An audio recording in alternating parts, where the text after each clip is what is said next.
And I think Issara's real value added, as far as all of us are concerned, is that instead of just attending to the latest crisis and making a few comments on Twitter, there's a real long-term attention, repeated visits to the same places, continued pressure for remedial action when it's not taken, but should be.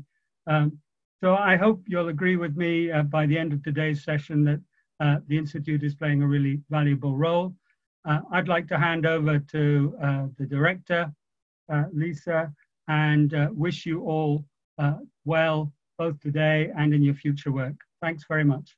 Thanks so much, Mike, and it's great to see everyone here this morning, or it's morning for me here in California. Yeah, so just to kind of start out, as Mike already kind of kicked us off, we started out as a team. It was a small team, and most of us basically were coming out of doing anti-trafficking work in the UN. And, so this time when we started, this was like, late 2013, early 2014 when we started. It was right before the Modern Slavery Act. The California Act had been in place for a couple of years. Ruggie Principles was gaining a little bit more traction in, the sort of the global talk arena. And, essentially, we started having conversations with business about what was happening in the factories and farms and their supply chain. And as anti-trafficking people, it was actually really compelling for us when thinking about, we could stay in the UN and continue our work where we work primarily with government, or there's this new duty bearer we could work with. There's the businesses who, don't seem to have a lot of visibility over what's happening in their supply chains. It's really hard to understand, what's happening in these factories and farms. Whereas, as Mike was saying, we had been running a hotline. We started it in 2008 in the UN, hearing from all these different workers about what was happening. And the idea that we could, kind of actually escape the trap of anti-trafficking, the idea that we could talk about exploitation of migrant workers and not have to answer questions of like, well, were they really trafficked or not? Did they come into the country voluntarily? We only pay attention to them if they're trafficking victims. The fact that business was saying, okay, well, do they have their documents? No? Okay, we'll get them their documents. Are they in debt bondage? Okay, no? Well, we have to resolve and remediate that immediately. Getting out of that discussion about anti-trafficking and getting into the discussion of what the actual risks look like that need to be mitigated, whether or not it was trafficking, seemed like it was a little bit going to be easier on the soul for us to work on. Getting all these calls from workers and hearing about issues as they presented by workers, and then having duty bearers say, oh, okay, that's not okay to have happen in our supply chain. Let's work with our suppliers to remediate these issues immediately. Was really appealing to us as human rights people. And so this is what we brought to the foundation of Issara Institute. Human rights are up front. So of course, we're a nonprofit. We have clear human rights fundamentals that underpin our work. So, there's empowered worker voice, which you're going to hear a lot about. Basically, workers are going to explain what's happening to them, their concerns, what they need help with, their experiences, their realities throughout recruitment and in the workplace day to day. Number two, shared responsibility. There has to be a management response. Employers are responsible for their workers. Recruiters are responsible for the people that they move. And global brands and retailers are responsible for helping to drive ethical practice through their supply chains. Right to remediation is number three. We work with business to try to get a response that is as responsible and as timely as possible. But if we don't see that, workers absolutely have the right to access alternative channels for remediation, these more traditional channels that much of our team actually has many more years of experience with, that are important to also reinforce are there and have responsibilities for ensuring remediation and justice for exploited workers. And number four is right to protection. So, workers subject to violations have rights to protection. They need safeguards when they raise issues in their workplace. But also, I think as many of you are very aware in Southeast Asia, the human rights defenders that help the workers also need protection. And so as one of the things, in these four kind of principles that we have when we're partnering with global brands and retailers and importers is that these partners have to understand and agree to these things, that they have to play a part in protecting workers in their supply chain and us. They have to play a part in supporting workers' rights to remediation, playing their role in shared responsibility, and understanding and appreciating and respecting empowered worker voice. Thank you, Mike and Lisa. So just really quickly, as we then dive into some of our key metrics and then a lot of the outcomes and the discussion questions that those lead to, for people who are a little less aware of the breadth of our work, I'm just going to give a really quick overview. So all of those principles that Lisa outlined underpin all of this work, and all of those worker voice channels, the multilingual hotline, our social media channels, and our Golden Dreams application, which is actually launching next month in like a 2.0 updated version, both in Burmese and then Khmer for Cambodian workers. All of these underpin our work. So really that's the heart of a lot of the empowerment incubator, our empowerment approach, both at first mile, empowering job seekers through our worker voice channels, but also through our partnership with local civil society organizations and grassroots activists. We provide technical support, build capacity. We actually provide funding to them as well to conduct this work and really drive change. They've been very deep within ethical recruitment approaches at first mile as well. So all the way up to our more remediation focused work, where we partner through our strategic partners program with global brands and retailers to improve capacity, to improve grievance mechanisms in their supply chain, and then also to provide access to remedy for workers. Our worker voice driven ethical recruitment program has really grown in the last year and a half, where we work very closely with both suppliers and recruiters, and then again with those civil society organizations to both build knowledge and capacity, but then actually change practice. And we're going to go into this a bit more in depth in a later slide of just what this can look like now, moving beyond commitments into real changes in behavior and practice. And then many of you are familiar with our multi-stakeholder engagement, which culminates in our global forum held every year in November in Bangkok. Unfortunately not being held this year, obviously, but we hope to see you all in Bangkok again. And there's a much more that builds up into that, including national level events throughout the region as well. Last year, we started our Issara Academy, which is our capacity building program, primarily for suppliers and recruiters. Those are public trainings for the most part. They're open and they're free. And that's really something we wanted to promote. And then our fishery labor improvement project is profiled as a case study in the report. And so we're going to go further into that in some separate learning forthcoming. And so just to kind of, again, highlight our theory of change, which underpins all of our work, obviously, we take this holistic and broad view of the systems we're trying to impact, looking at where issues of forced labor and human trafficking originate, but also trying to influence government and business duty bearers. So it's a behavior change-based theory of change with the goal of eliminating labor abuses. And then we take that two ways: by transforming the systems and behaviors perpetuating labor exploitation, so transforming supply chains, and then empowering the rights holders within them. So on that empowerment side, having job seekers and workers being able to actively identify and avoid exploitation. And then on the duty bearer side, on transforming supply chains, we look at it in a couple parts, where at first we look at the recruiters and employers changing knowledge, attitudes, practice, that the end result is that there is no exploitation of job seekers or workers.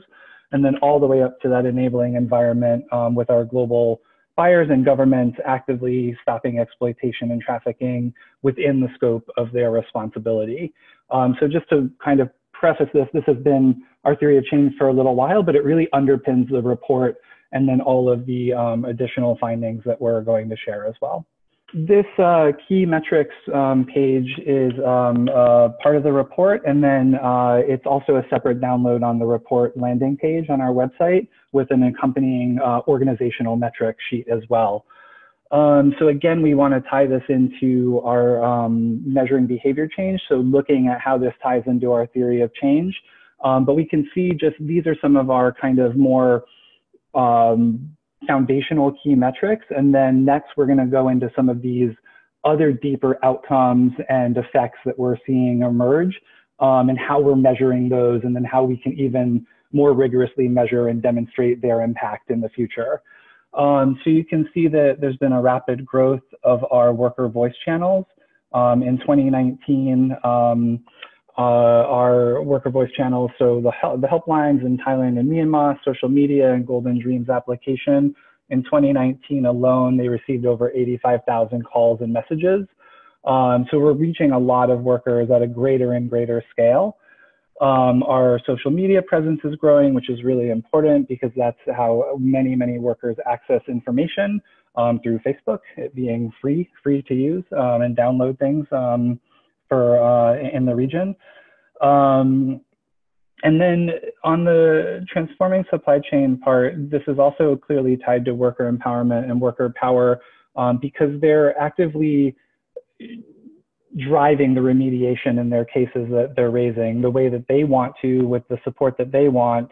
And we're further and further empowering workers at first mile to remediate issues within their recruitment, all the way up through their employment as well.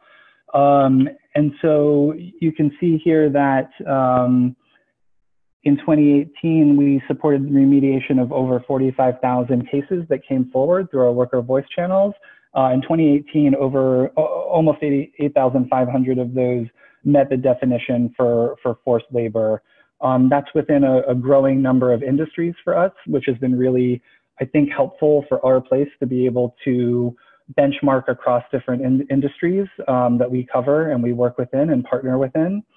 And then we covered this more in depth in our first webinar in this series of the data behind our worker voice channels and connected remediation. But many of these are connected to overwork and underpay issues, people cheated on wages and benefits, threats and abuse, most often at a line supervisor, interpreter, or HR staff level.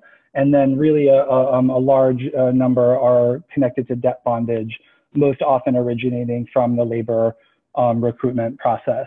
So this just provides a snapshot of some of our key metrics, and then we're going to go deeper into some of these deeper outcomes that we want to talk about today. Before I go into this slide, I just wanted to mention, earlier on I mentioned how a bunch of us basically wanted to escape having to work in anti-trafficking to actually help people. The indicators are the most common forms of forced labor that Jarrett just talked about. Just to be clear, a lot of them clearly amount to human trafficking. But, with business, what we're basically working through are issues like, workers who are cheated and deceived in the recruitment process and end up landing in a job that is very different from what they were promised, and they're, exploited in some way, oftentimes overworked and underpaid. That's human trafficking. If you talk about people who are cheated in the recruitment process for the purpose of exploitation, it's human trafficking. But we don't talk like that. We talk about, what are the different elements that are violations of law, that are violations of business codes of conduct. And once you find one, we get cracking on it. We work on it. We get to the root of the issues. And, with business, the approach is to basically identify and remediate any and all risks that are found. It's not having to create this, intricate picture of human trafficking before anyone is willing to do anything. And so this is really promising for people who, if your job is that you want to help people, like a lot of human rights folks, it's kind of a nice way to go. So how are we doing? We're going to start with talking about empowerment because, as Jarrett mentioned in the previous slide, the worker empowerment, the worker voice, the worker power is actually what does help to really drive the remediation and drive the supply chain transformation. Workers, though, have to really clearly know and understand what is and is not okay in order for them to report it. And they will report it to you if, you are trusted, you have a good reputation, you do more and more good things for workers, the word travels around, more workers trust you, and then that curve of your number of calls and messages kind of goes up. What do we basically say? Here in the US, you have good customer service, and then the customers kind of keep on coming back kind of thing. Seems to be what's happening. But the actual messages of empowerment, the education, and what we're doing with our partners also in the source countries, we work with a lot of grassroots groups and the trade unions in order to get the word out there to job seekers and workers as early as possible of what are their rights. And it's not just, trafficking is bad, know before you go. It is actually understanding what their rights are to, sick leave, annual leave, understanding their contracts, understanding the nature of how they're paid, understanding what is and is not okay to get docked, because those are the different ways that workers can get, sort of have their rights chipped away at and eroded at. So if they know about those detailed things, which, in countries like Thailand happen to change kind of regularly, if we can keep up on it and if we can keep workers abreast of what's happening, their changing rights and options, the changing, situation of how they keep registered, how they keep their documents, how they keep legal and so on, then workers can report things when there are problems. They can truly understand what their rights are, and they can, work together to kind of drive change. So, all the things you're seeing here, workers are also, they can turn to registered agencies rather than just kind of following brokers. They can do their due diligence of different, recruiters and employers on the Golden Dreams application that we have, our smartphone app. They can file legal cases against exploitative brokers once they understand that, oh, actually, even though this is the way recruitment's always been done in my country, now I understand it's actually not okay for me to be asked to pay so much to get a job. And so these are some of the different ways that, you have, like Mike was saying, you have to look beyond the numbers to really understand how there's really transformation coming about. Yeah. So for transforming supply chains, what's happening in supply chains? What's happening in the factories and farms? What's happening in recruitment? So we kind of break these out into two different kinds of outcomes. There's sort of the transactional outcomes, which are remediation.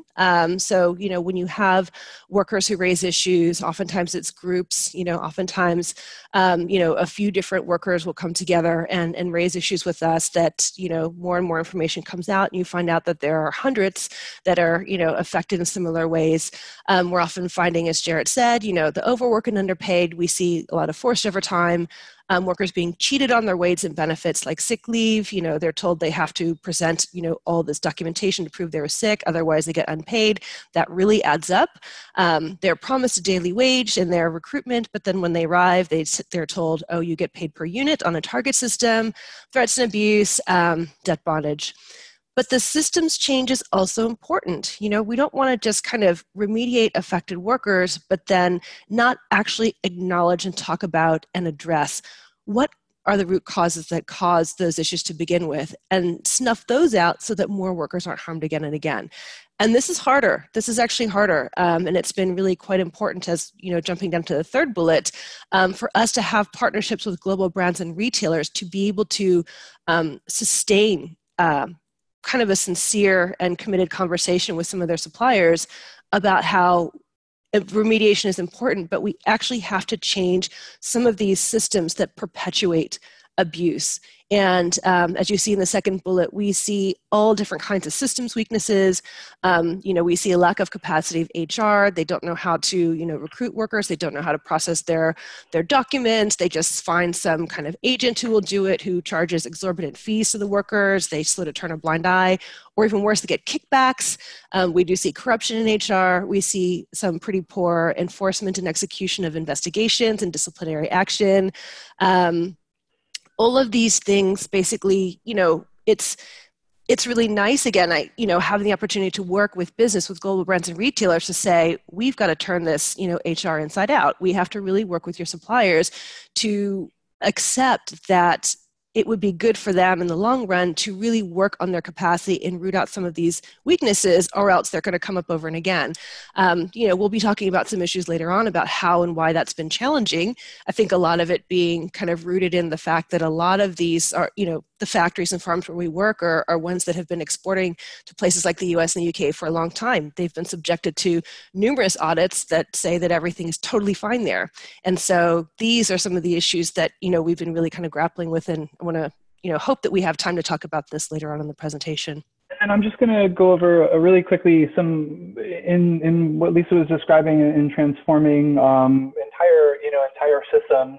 We wanted to really highlight some of the measurable results that we see through our ethical recruitment approach. And obviously, this is broad. These are broad changes. We can definitely trace them back to some of the activities that we've undertaken and approaches we've had. But there's a lot of contributions in this space as well. But very importantly for us, we want to point out we're able to measure some of these changes through worker voice. So people are actually confirming that the job advertisement promised, it delivered what was actually promised for the job. If it said there were no fees, there were no fees. There were no fees all the way through their recruitment, but also all the way through their employment. Nobody popped up to, get paid kind of at the end, or like, a couple months in. So all of this is very verifiable. And these are things that we want to point out as like actual possible progress that we see from more progressive actors, both suppliers and recruiters, and obviously global brands and retailers, but also things that we want to be able to measure further and take forward more data on with others as well. So we do have cases and partnerships through our ethical recruitment program where we can verify that there have been reductions in fees or no fees. So even if there was something charged, it was exactly what was promised, exactly what was laid out. It's within the legal limits. But then when there are those commitments and very clear commitments to an employer pays principle, no fees, we can verify if that matched or not. So we see that actually with some of our partners, and we're going to show a few videos in a couple minutes, including from one partner that has really successfully put that into place, discussing why that's good for their company. So obviously that leads to reduced indebtedness and reduced debt bondage.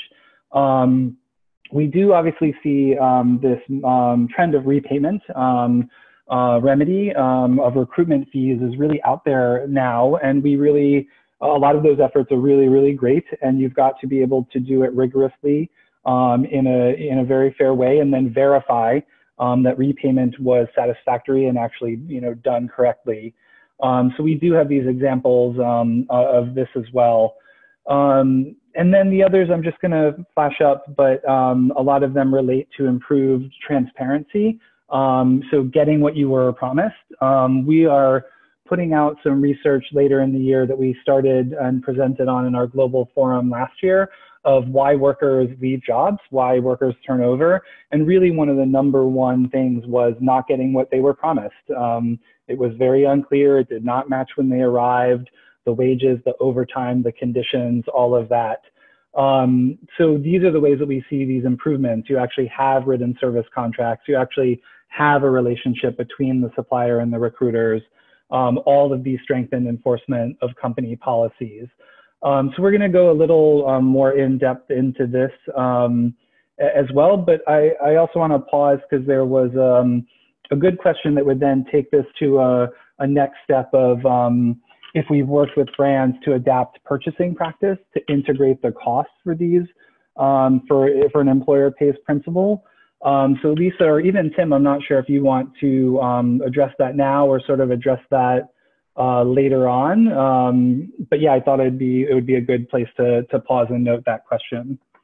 Yeah, no, that's an awesome question. And that's a question that's kind of related to, Jarrett, you might remember the last slide where we put out a bunch of discussion questions and we basically say, hey, community, what can we do to drive more? And I think that the way that we worded it was global brands and retailers sincerely incentivizing their suppliers to be able to make ethical recruitment possible, because you don't go from like not paying for workers recruitment at all to magically they're all kind of paid for without like someone's got to pay, right? So now currently workers pay.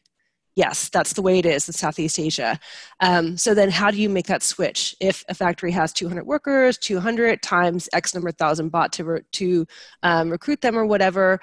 So I wonder if we can actually save the time at the end, but like really kind of hope that we can focus on this, because this is where things get real on the ground. Somebody has to pay. It has to work. Is it in the structure of, the purchasing, our global brands and retailers, not just asserting how much they care about ethical recruitment, but are they paying enough for products so that it's actually made possible for their supplier to be able to do that? Yeah, and from my end, I could sort of say that we definitely have worked with these partners that there is some discussion of that. There's discussion of better integration with commercial departments. There's definitely partners that are part of that discussion in terms of the remedy for recruitment fees. But I think that, yeah, there's a lot of space within that still. And so, yeah, we can go further into that. So before we go on into some of these other broader discussion questions. We wanted to show a couple of video clips. They're about 5 minutes long, just illustrating and just bringing to life some of the work that we do and some of the stakeholders we're working with and where they're coming from as well. So there's 5 really quick clips. Just going to introduce them in one shot now. So we have a Burmese worker just kind of articulating what some issues were within his employment and how those were remediated. There's a clip next from our partner, the Confederation of Trade Unions of Myanmar, discussing a bit about our long-term partnership, what that means to them, what they provide to us, and how we really have partnered over the years. So a bit of an illustration of how we partner with trade unions and at First Mile as well. And then third, there's that clip that I mentioned from a footwear and apparel manufacturer in Thailand discussing how they've managed to actually implement an employer pays approach and what that means to their company as well. And then fourth, we have a clip from HP, a newer partner for us last year, just discussing what's in that partnership from their perspective and just kind of providing that other strategic partner perspective.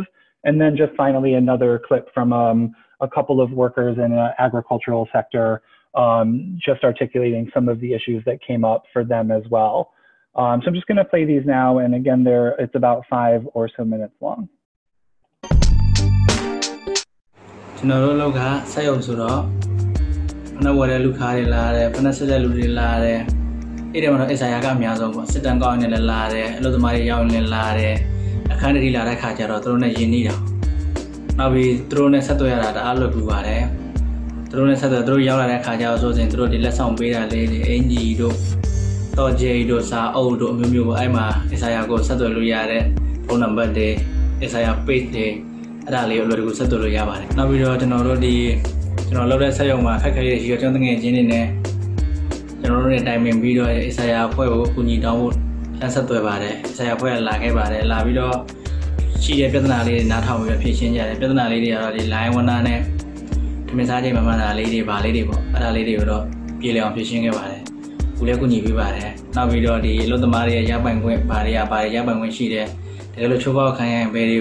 ที่นี่ดียังไงเพียงแต่ดีตรงที่ว่าถ้าคุณมาทำที่เราคุณไม่ต้องเสียค่าใช้จ่ายแต่ถามว่าที่ผ่านมา turnover สูงไหมไม่สูงนะคะจากที่เราลองมีการนโยบายในการจ่ายค่าใช้จ่ายตรงนี้ให้เนี่ย turnover เราไม่ได้สูงมากไม่มีเลยค่ะในข้อนี้ต้องบอกว่าทำให้ลูกค้าเชื่อมั่นแล้วก็มั่นใจเรามากขึ้นว่าเราเนี่ยจ้างแรงงานอย่างมีจริยธรรมแล้วก็ปฏิบัติทุกอย่างตามกฎหมายไม่มีการเอาเปรียบ พนักงานแล้วก็มีกระบวนการที่ชัดเจนมีนโยบายที่ชัดเจนในการที่จะดูแลเพราะฉะนั้นเขาถึงมั่นใจว่าถ้าเขาเอางานมาให้กับบริษัทเราซึ่งให้เหมือนเขาเรียกอะไรเป็นคู่ค้ากันเขาก็มั่นใจว่าแรงงานที่ทำให้เขาเนี่ยถูกต้องตามกฎหมายแล้วก็เราก็ปฏิบัติถูกต้องในทุกๆอย่างซึ่งเขาก็มั่นใจแล้วก็สามารถที่จะให้เราเป็นคู่ค้าไปตลอดแล้วสามารถเพิ่มยอดการผลิตให้กับเราได้อันนี้คือเป็นข้อดีอย่างหนึ่งค่ะนี่เป็นครั้งแรกที่ HP ได้ทำงานร่วมกับองค์กรพัฒนาเอกชนที่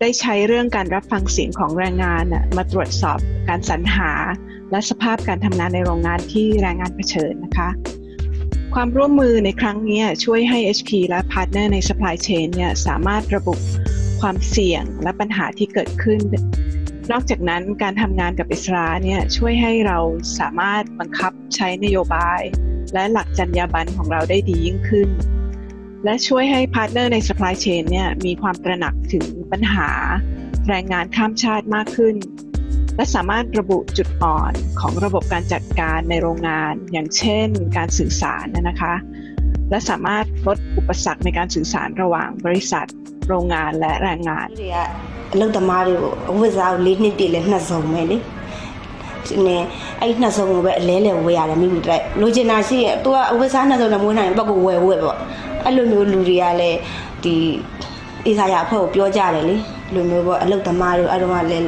လက်ပါတာတို့ငေါက်ငန်းတာတို့အဲ့လိုဆိုတော့အေးစားရအကုန်တိုင်တဲ့ခါကျတော့အဲ့တော့ညီမတတိထားမိတယ်အဲ့ဒီနောက်ပိုင်းတော့တို့ကဒီအလုပ်သမားတွေကိုအဝတ်စားတွေပါပေးတာမျိုးတွေပါရှိတယ်ကိုကိစ္စဖြစ်လိုက်တော့ဝပါမေကိစ္စဖြစ်လိုက်တော့ပိုပြီးတတိထားမိတယ်ကိုတို့ဖွဲ့အစ္စရာအဖွဲ့တွေကူညီပေးလိုက်လို့ကိုမအကုန်လုံးစင်ပြေသွားတယ်ကိုနားမလဲတာတွေလည်းနားလဲသွားတယ်ဘဟုတုတလည်းရတယ်အတွက်အားလုံးအစ္စရာအဖွဲ့ကိုလည်းကျေးဇူးတင်တယ် Okay, so I mean, I think big thanks to everyone who contributed to that film.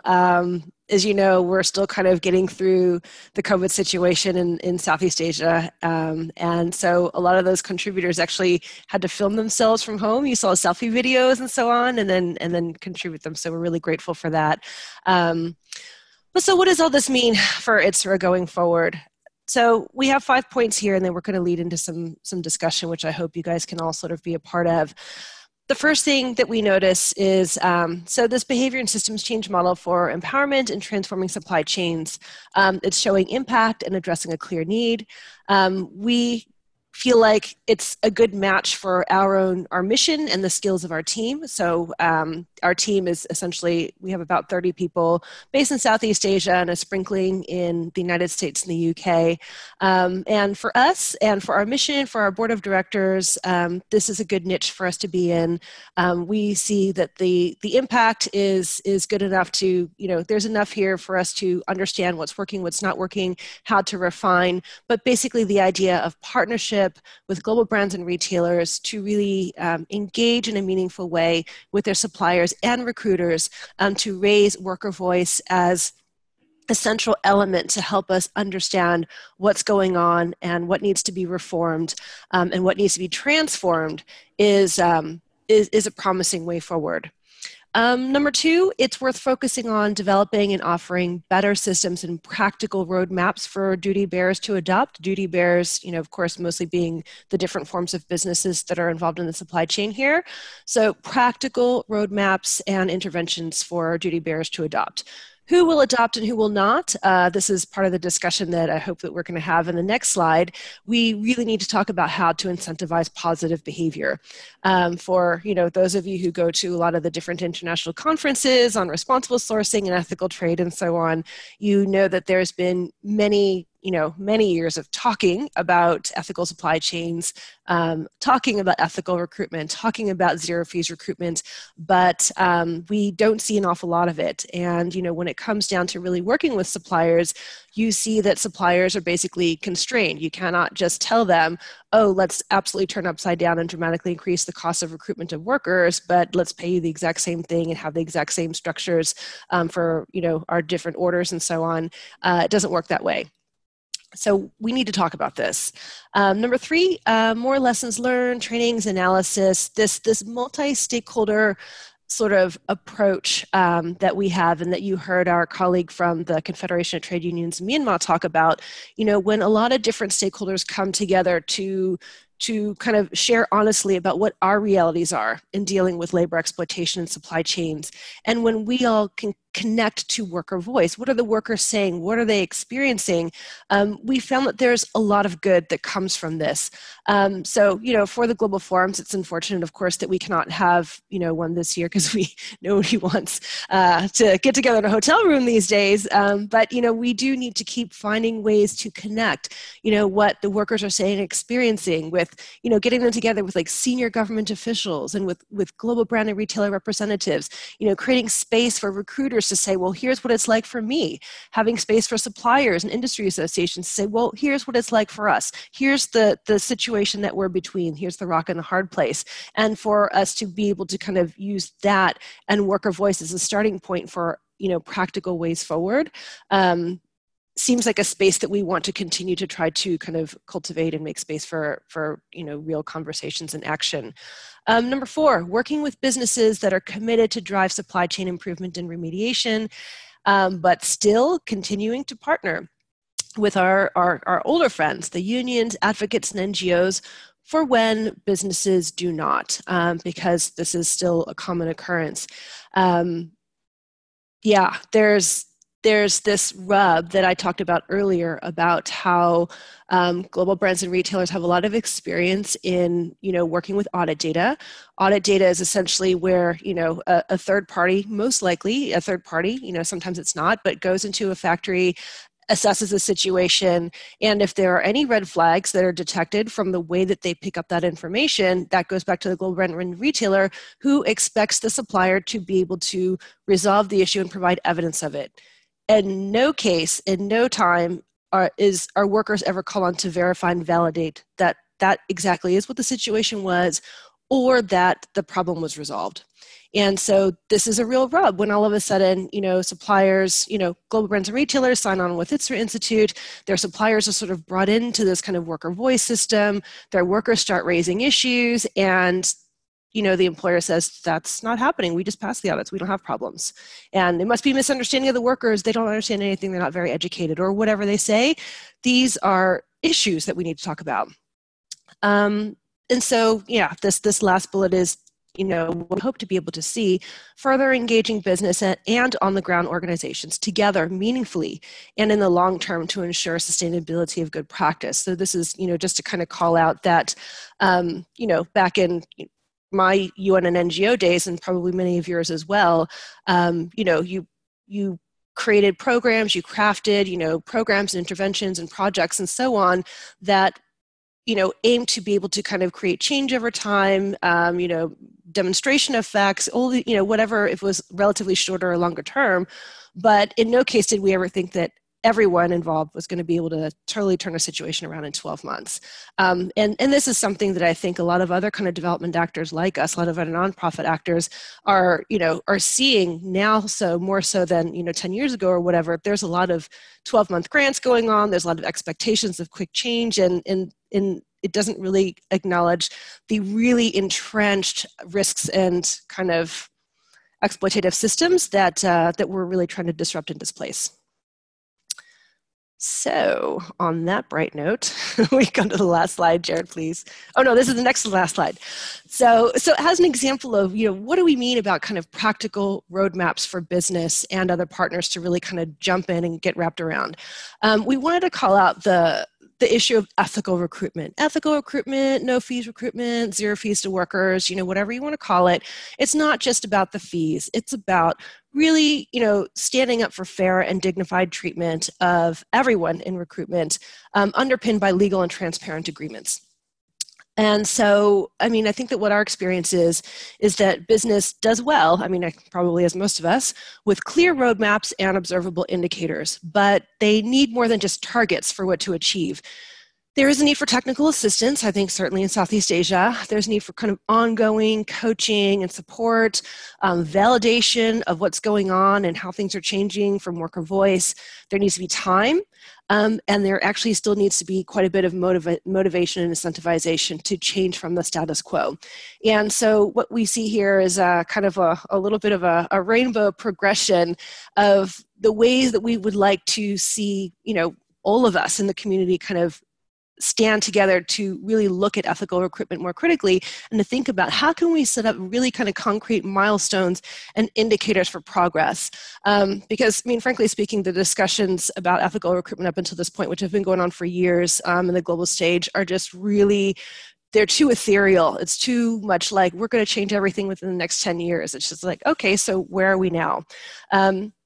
So if you look at this kind of more kind of practical progression of milestones, starting from the top, the red, okay, let's start with public statements asserting commitment to ethical recruitment. And then next, you want some company policies to follow from that public statement. After that, you want to actually see companies, this is primarily global brands and retailers, but also suppliers, have the systems, procedures, and identified responsible departments in place to be able to operationalize and actualize ethical recruitment across their supply chain. There has to be an effective communication to suppliers of these policies and the exact expectations for ethical recruitment, including costs, timelines, incentives and disincentives. And then, eventually you'd want to see a date. Starting on which day does the company expect all workers from that point forward to have been recruited according to ethical recruitment standards with no fees. And then if there are issues, you would want to see the business work with partners and workers, however, we have a lot of clear ways about how, to assess impacted workers, to reimburse impacted workers, to work on improved practice, all of which is verified by workers. So I think our argument is in 2020, we absolutely all should be able to get around getting a little bit more concrete about this.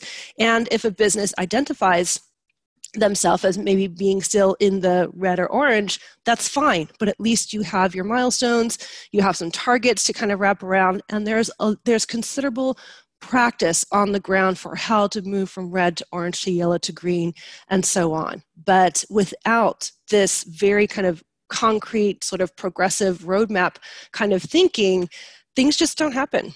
And we would really like to see things actually happen and get easier and better from 2020 onward. But that leads to needing to discuss some issues as we see on the next slide. What do we all need to do as a broader community? So I've got 3 questions here, and it would be great to kind of hear from some of you. I can see the list of who's here, and I know that there's a lot of very interesting and diverse experience and perspectives on this call right now. So the first issue I want to call out is, what can we all do as a broader community, not just Issara, but Issara among many others, including you all, to encourage businesses to develop systems to manage and escalate worker voice as they do audit data as a part of their supplier and supply chain management? Or going one step farther, what can we do to encourage businesses to use safeguarded worker voice-driven data systems to deal with their working conditions and recruitment conditions issues? Because, as I talked about earlier, sometimes when these businesses are basically confronted with hearing from workers what's happening, which is kind of new for them directly from groups like Issara Institute, and then hearing from audits, what's happening, whatever the audit was or was not able to detect, and then hearing from the employer about how the issue was resolved. When there's conflict between these, what we see is that the systems have long been in place within global brands and retailers, most of them, to escalate and address worker data. There are very clear, smooth systems in place. But when hearing from workers, not so much. When hearing this very nuanced and deep, primary data about what's actually happening, lived experiences of workers, and from individual to the dozens to the hundreds, it's not the same for businesses. And so there needs to be a little bit of space for a business to basically kind of wrap their minds around that. It's not just going to be partner with an NGO and, the NGO has to work with the supplier and figure out some way to kind of like solve all the problems. No, it has to also be some change in the ways that these issues are understood and managed by the global brands and retailers. Second point, which is related to the question that was just previously raised, what can we all do as a broader community to drive changes in procurement practices across industries to reward and recognize more ethical suppliers and importers? Are the importers and the suppliers that are stepping up and making some progressive changes as far as their business model can absorb? Are they actually being incentivized? Are they being rewarded? Are they being recognized? Do they get like a gold star, when they're going for new bids and tenders? We see with global brands and retailers that there are established internal processes with this kind of tension or dynamic between the sustainability and the commercial teams. So the commercial teams, of course, their mission asset has been probably from the beginning is to, go buy what the business needs. What does the business need? And go buy it, make sure it arrives on time, make sure it's good quality, make sure you get what you need. There's, things that commercial teams look out for in order to, really establish robust supply chains. But then there's the sustainability teams who are supposed to be bringing in considerations about, ethics, human rights, environment, and so on.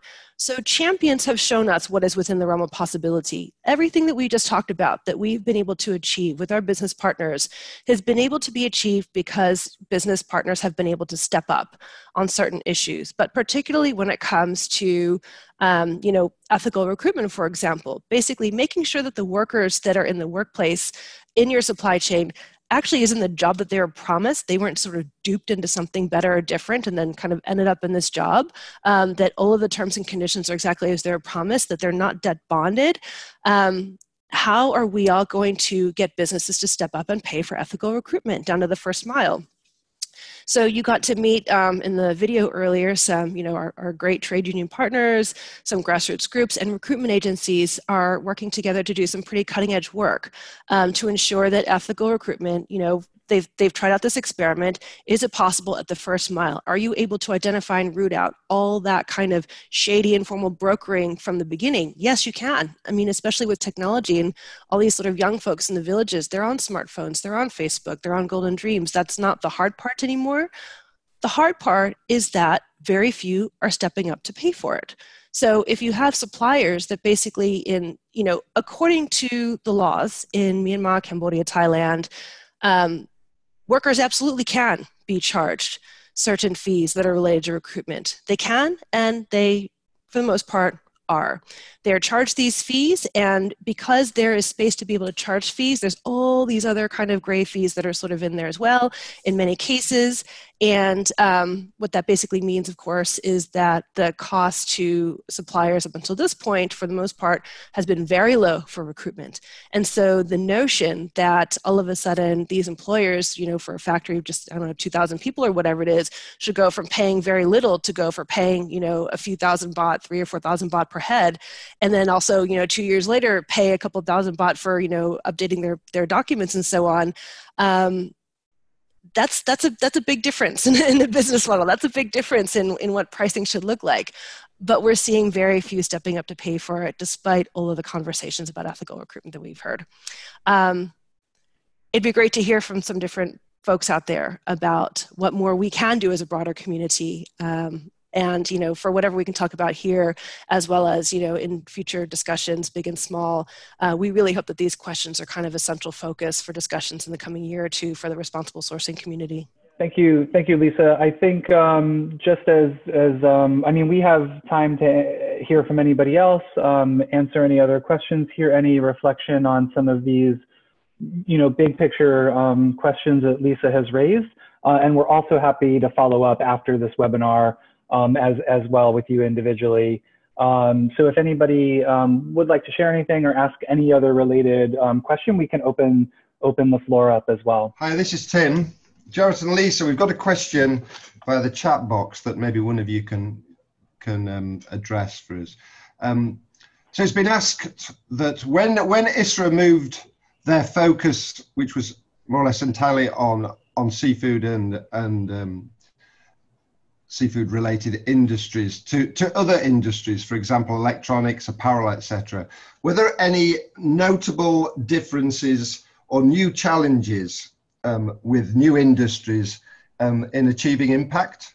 Oh, absolutely. I think it's really interesting to compare between industries, but certainly I think we found that in the apparel and footwear sector, as well as electronics, there's a lot more industry movement and action and concerted attention industry-wide from different industry bodies. So like FLA, RBA, all these folks have done a great job at raising the awareness of the importance of all of these things that we're talking about. It's a great space for us, sort of a more on-the-ground organization like us, to start, working with their suppliers. It's, for many of them, it's, continuing a conversation that was already started by, other like-minded organizations for products like seafood. What we basically found was that industry was, quite far behind. Honestly, apparel, footwear, electronics, these others. And there's a bit of, industry alliance in seafood around, kind of grappling with issues, but it was not necessarily focused on setting a high bar in the way, honestly, that you kind of see with RBA, FLA, and groups like that are, very basically focused on setting a high bar. I think that there was a lot more kind of like discovery, exploration, and things that, for human rights groups, there's a lot of human rights groups that were like, do we not know what's going on in the seafood industry? I think we kind of know what's going on in the seafood industry, pick up the newspaper. But, suffice to say, these industry comparisons are very notable and they're very helpful. Especially for talking about, not ethical recruitment, but just like ethical supply chains, abuses in workplaces and stuff like that. I don't know, Jarrett, do you have the same view? Is that... I think that's a really good overview. I also had a note from Marina Colby that she has another question, so maybe we could jump into that. Marina, if you want to share. Sure. Thank you, Jarrett. Thank you, Lisa, and everyone from Issara for such an informative presentation, and congratulations on your putting this report out on 5 years of impact. It's truly impressive. I always look forward to hearing from you and what you're doing, because it really is critical, cutting edge work.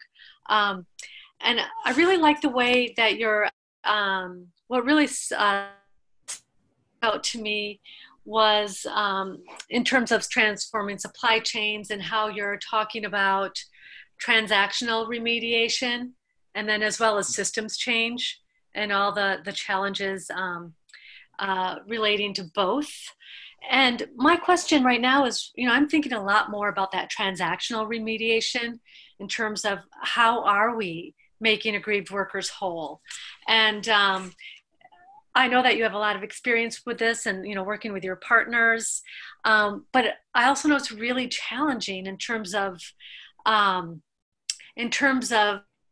even calculating the costs for repayment. So the recruitment fee could be verifiable, but what about the related costs? Are you able to obtain some, related costs to migration, for example, or the medical certifications, or these other costs along with recruitment fees in the remedy, or is this still something that's also very challenging? And then if you could just shed a little bit more light on the sort of, if you have an idea of the percentage of cases, especially involving forced labor or debt bondage, that you're actually able to receive a payment for the worker, and just any other thoughts around that? Absolutely. I mean, those are fantastic questions, and really appreciate, Marina, the opportunity to talk about them. With the recruitment fees and all the associated costs of recruitment, we're really lucky that for those global brands and retailers that we work with who are sort of serious about ethical recruitment, they basically give us a space and they say, we are committed to basically having workers pay zero fees. That includes, the documents extension, medical checks, travel, accommodation, passport, basically everything related to recruitment. Not just the recruitment, but also once you're in Thailand for 2 years, you have to go through all of these processes, 90-day reports to immigration, basically everything. So it gives us the space that when we are surveying the workforce for the different costs, we ask them about everything. We say, just tell us everything that you paid, to whom, when, at what stage, how many times. Did you have to pay in cash? How did you pay? Was it garnished from your wages? Were you basically debt bonded? Basically, they paid up front for you, and then they took all these weird things out of your paychecks? If so, how much and for how long? We get the space to do all those things. And then basically we turn these figures around. And, essentially when you look at these figures, it kind of breaks down to like, the things that supplier or employer should definitely pay back. And then there are other things that basically, you could sort of argue that it is the global brand or retailer that should really help to pay back. And then there are some things that you can say, oh, it's because of a, shady recruitment agency or some sort of broker on the side or whatever. But we basically say, okay, it's your business's responsibility to pay this back. So if you want to go and try to figure out how you can have more rigorous and transparent service agreements with your service providers, then go for it. Awesome. That's exactly what we want to see for this transformative systems change. But you have to take the responsibility to do remediation in a timely manner. Exactly for what you say, making these workers whole. It's not easy going to a foreign country where you don't speak any of the language at all and starting out in a hole.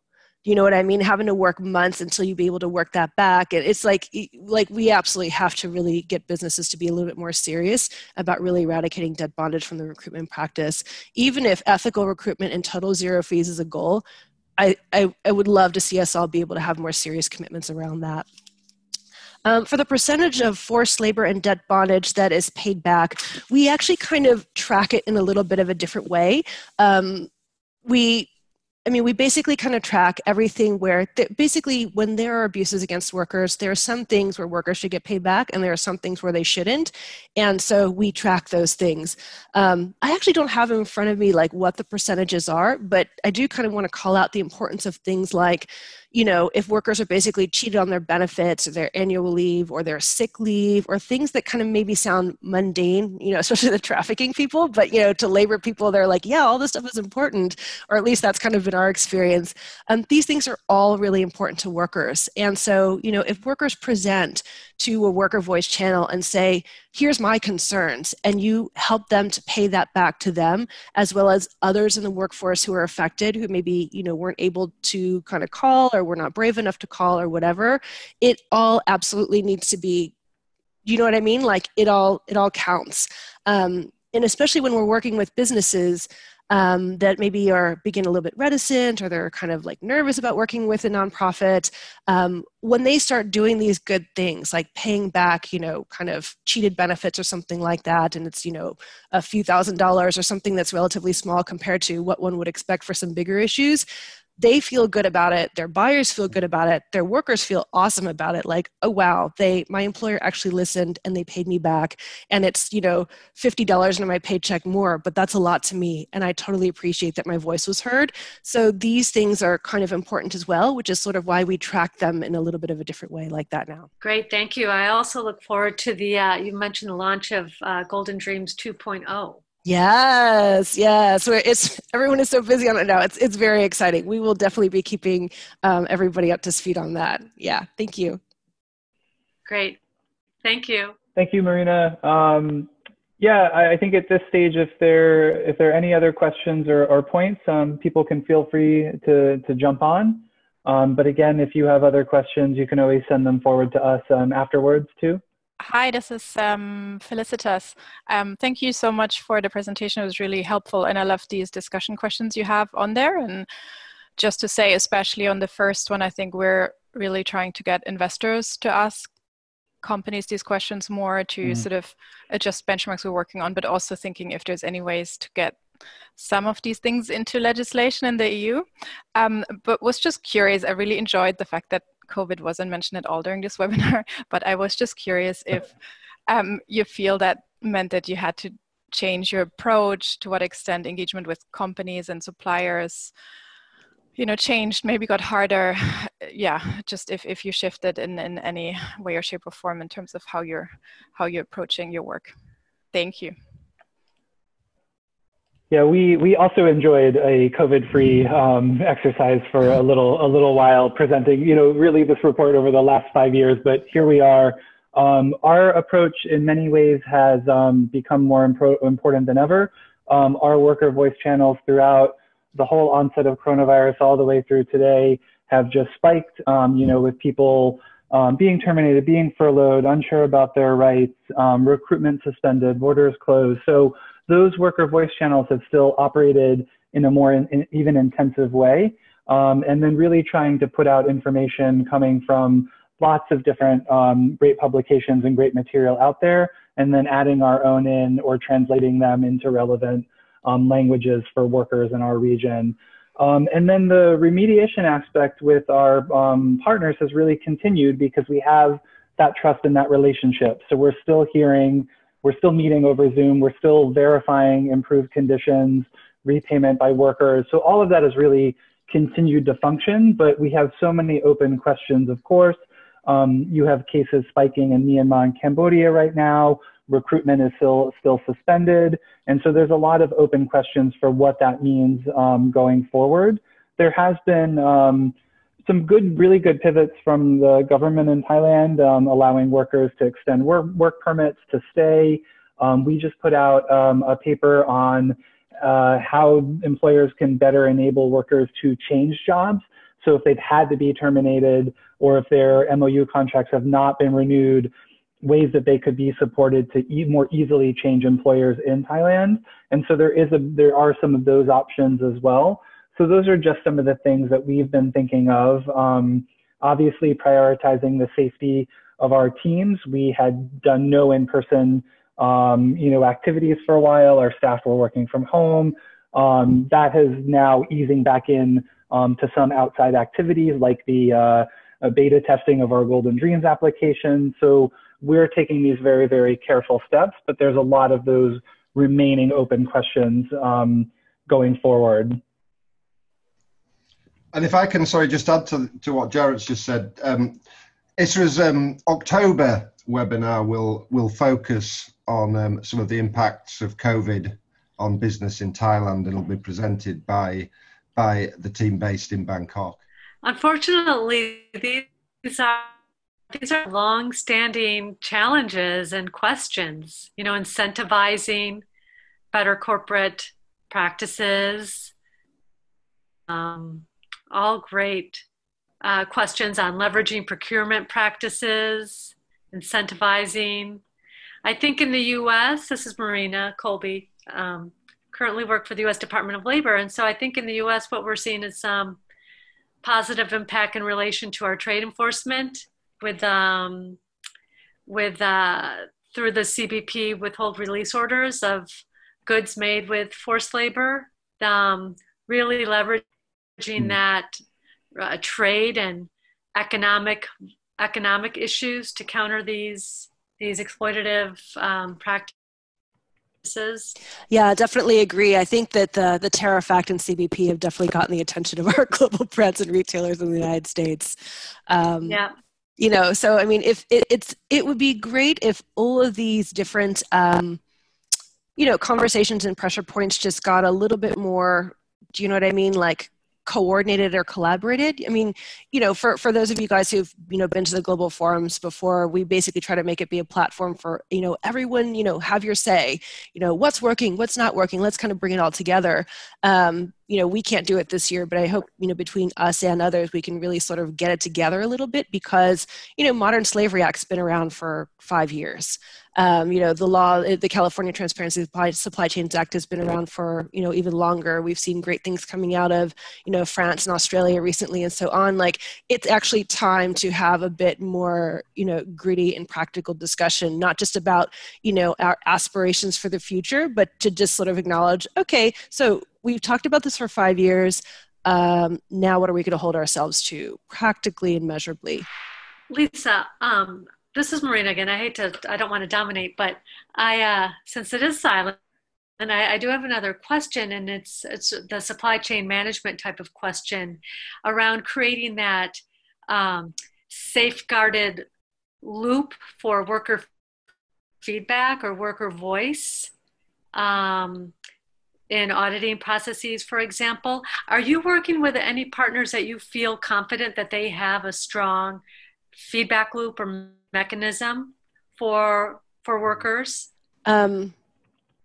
Us, from what we've heard from workers. I think our experience has been that worker voice is just a totally different tool that addresses issues, that surfaces issues and tries to drive resolution, different from anything else that exists now. So the whole audit compliance framework, it was not set up, and Tim, if you want to ever jump in here, audit compliance was not set up to resolve and remediate labor issues. It's due diligence. It's a data screen. It's a data scan. Do you know what I mean? It's not meant to find issues, and then if you have issues that you ensure that they're resolved properly. That's not how it was developed. And so I think that these the whole idea of having safeguarded mechanisms when workers speak up, like that whole piece was just totally empty. When we came in and started really focusing on worker voice more with businesses. It all really comes to a head when we have these conversations. So I'll give you an example. In the video, those last two women who worked in agriculture who basically said there used to be physical abuse and, we didn't have our uniforms, but then Issara came in, they made things better. And then they taught us all these things that we didn't know before. So then we could kind of speak up about all the different abuses. We understood things way differently then. That was actually shown to some partners who really couldn't reconcile that with what the employer was saying and what the auditors basically didn't detect these kinds of issues in this severity. And the supplier was like, no, they must be misunderstood. No, whatever. And it was brutal.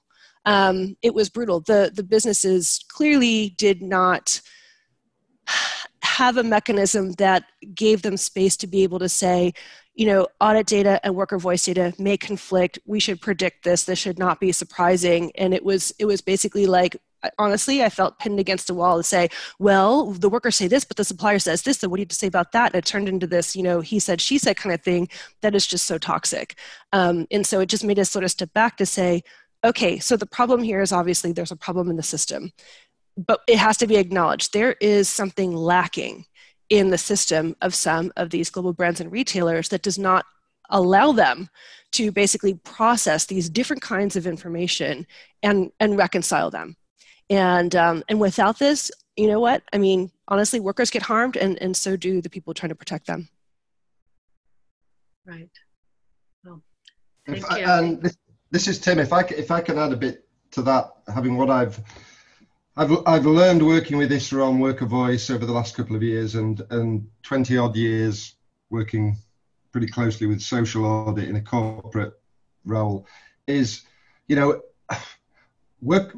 workers need to trust whoever they're talking to. And in order to get that trust, there needs to be a very direct line of communication. They need to trust that what they're sharing will lead to remedy and that they will be safeguarded, i.e. they have somebody to turn to. I don't see how commercial audit can reproduce that relationship. And there is no security of data and how that data is shared, amongst the business community. So, I'm quite reticent about social audit trying to have a serious conversation with workers about their circumstances and the reliability, I guess, of remedy and safeguard. Right. Very well said. Thank you so much for sharing that. Hi, it's Phil Marshall here. Could I just pick up on the previous point? And in the last couple of hours, I've discovered that neither my house nor my office is waterproof. So I apologize if this has been covered. I apologize if this has been covered and I've missed it. But you're talking about behavior change and the fear factor that comes from the trade. From the trade measures.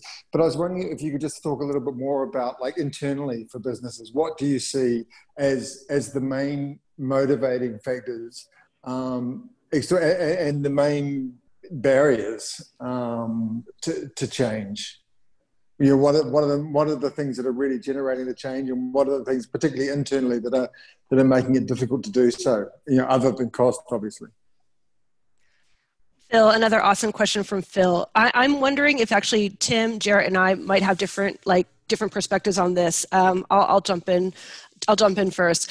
I personally see as one of the issues, or I think a pattern that we see is that there's, between different brands and retailers, they have very different, the nature of the relationships with suppliers is very, very different. And we should throw importers in there as well. So for example, if you are a brand that you make a particular product that there's a lot of IP around and you've really established these relationships, so just say, electronics or apparel and footwear, and, you're this kind of branded sort of,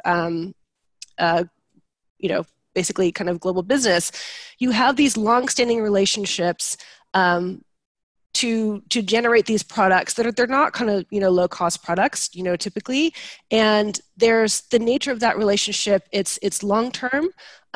It's often kind of called strategic in the terms of the global brand. They invest in these suppliers. And so all of this different, what we sometimes call supply chain strengthening, the global brands are totally on top of it. They're just like, yeah, I totally want this for my suppliers. I want more training for my suppliers. I want more of this, more of that, worker voice systems. That's great. I'm super happy to invest in my suppliers. You don't find that with the average, mass market supermarket.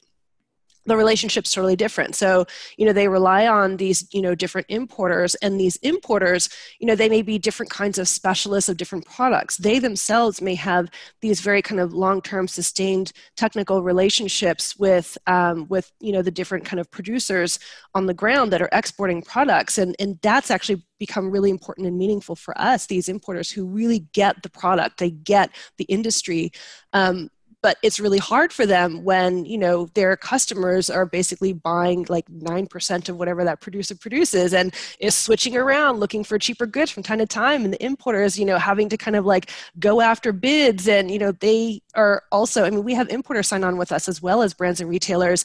And, they sometimes try to push having more progressive practices. But honestly, sometimes I don't see them getting any gold stars for it. I don't see them getting any gold stars from a lot of retailers for really trying to get a bit more progressive with no fees and so on. And there's a lot of costs there. And, it's not like all the money flows and settles on the importer. It doesn't. It keeps on going, right? So I think that there's a lot to talk about the nature of the relationship between the buyers and the producers. How about you guys, Tim and Jarrett? And Phil, maybe you have ideas too. I think it's security from all aspects is the big issue. There are buyer to seller. There are no, not in my experience. Maybe there are examples, but there's no security of relationship. There is no contract. There is no contract. That covers 5 years or a 10-year relationship. They're only as good as the price they're quoting for the current order. There is also, it's competition based. There is, suppliers don't get together. Obviously there's competition law, but it's just such a volatile and challenging marketplace for buyers and sellers. It's a real challenge, as we all know. I'm just waiting for Phil to propose solutions. I don't think I have too much to add there. I'm very happy to hear from others. But when Phil was asking that, I sort of my mind went to the supplier side, where the most motivating factor is what they're required to do by people that are purchasing their goods. There definitely, are people who are concerned about their broad reputation, other compliance and legal compliance within the country they're operating in.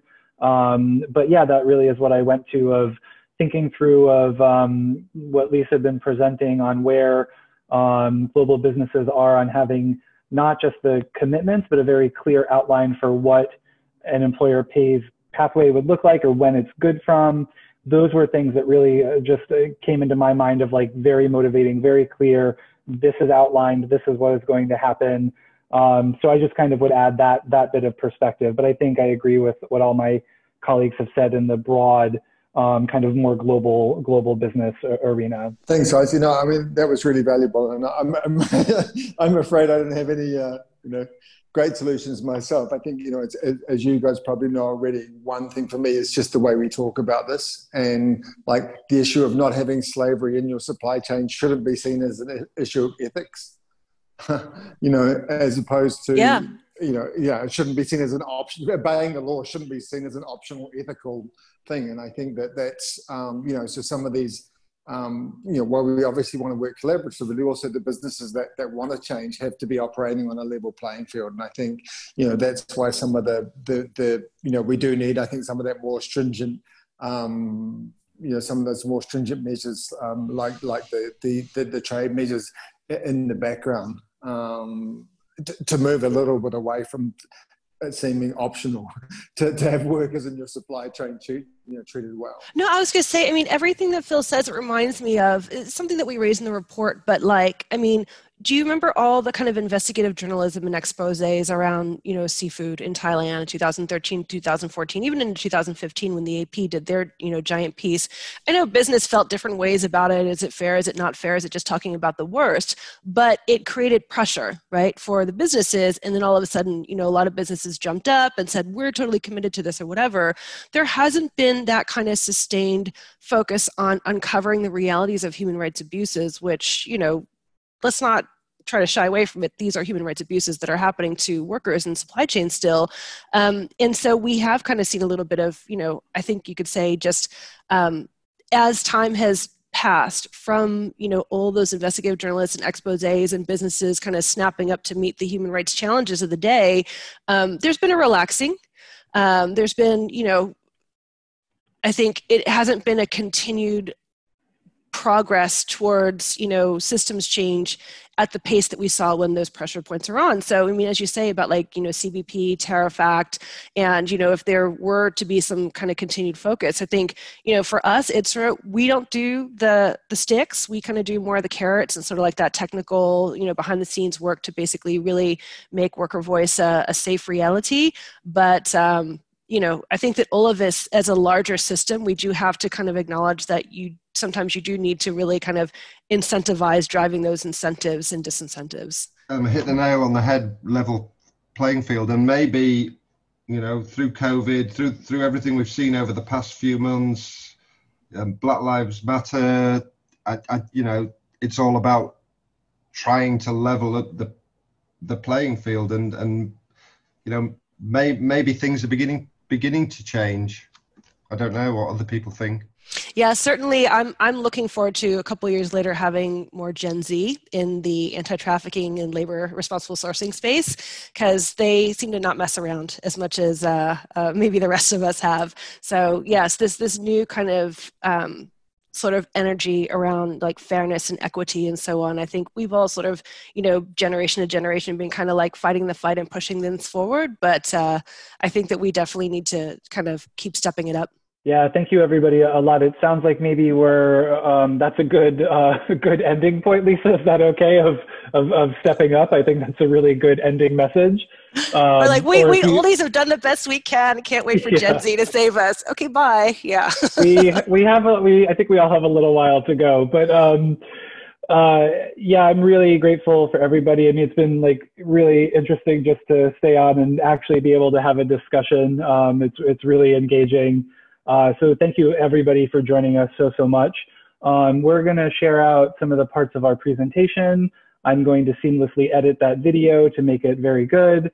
And we will also follow up with you on our October webinar and then other forthcoming publications in November as well. We're going to try to keep some of this evidence forthcoming and really hope you will join us and be, participate as much as people did today. So from me, a big thank you. Yeah, me too. It's so nice being able to get together. We cannot do it in person, but to really kind of get together and speak frankly about things and refresh ourselves to the fact that we are kind of really standing shoulder to shoulder on these issues, whether we're business or government or NGO. It's so nice. So really greatly appreciate everyone's participation.